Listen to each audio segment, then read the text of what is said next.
Yo, what is up guys? Boy here. So as we know, this weekend we have a great welterweight unification fight between Errol Spence Jr. and Sean Porter.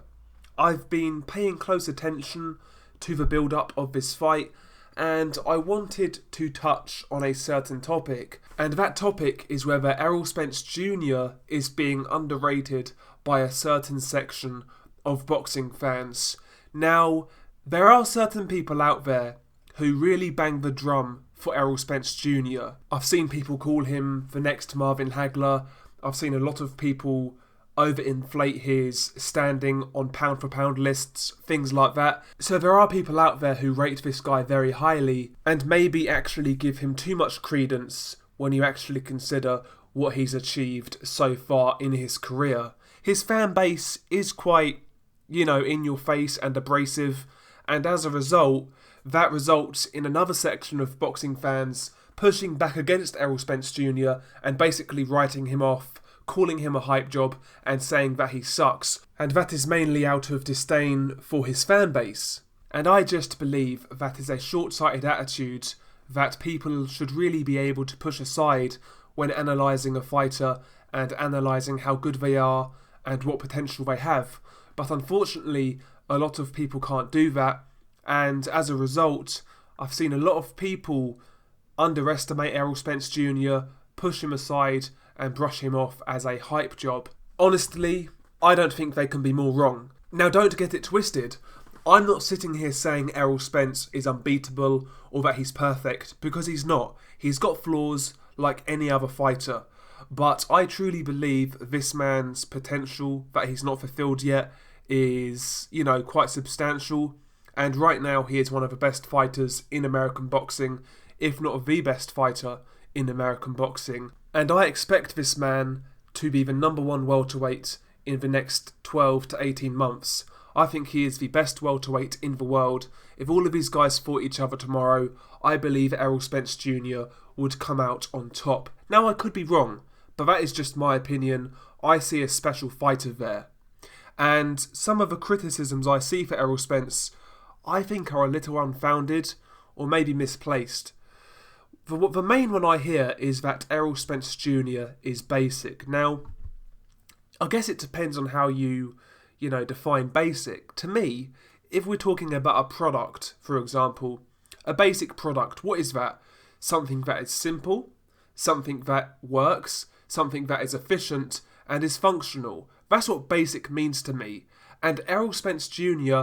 has a very good understanding of the basic fundamentals of boxing. Things such as punch technique. His punch technique is second to none, whether it be to the body or head. He's got a good understanding of controlling range. And the reason he can control range so effectively is, firstly, he's got decent footwork, not amazing, but decent, but the world-class attribute that allows Errol Spence to control range so effectively is lead hand control out of that southpaw stance. Now for me, in this day and age, there are very few fighters who have world-class lead hand control, but Errol Spence Jr. is one of them. Everything comes off that right hand, and he manages distance so effectively. Golovkin is another guy who's got elite level lead hand control. Also, lead hand control and also head positioning for Errol Spence Jr.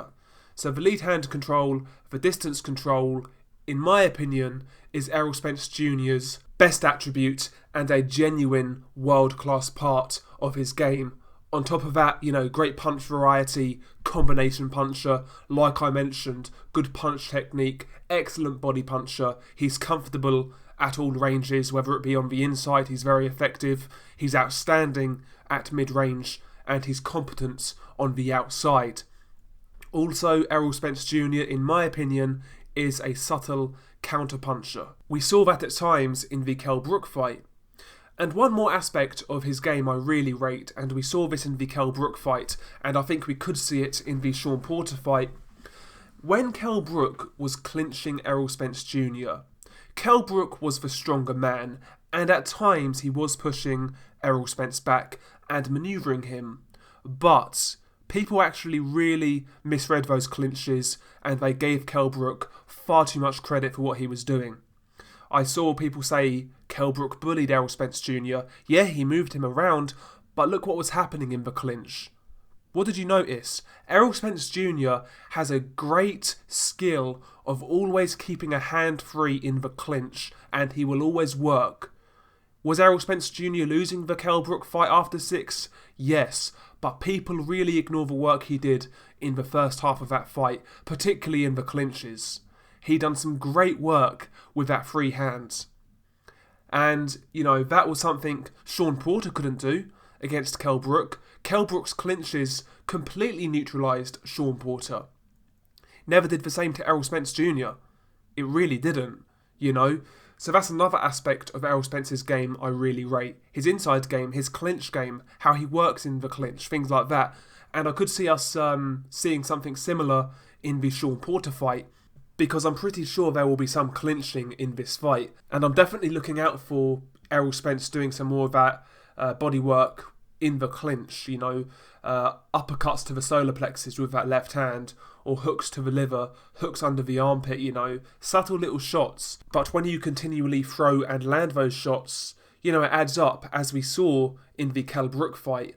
The work Errol Spence did in that fight in the first half set him up for the second half, where he finished Kell Brook and made him quit.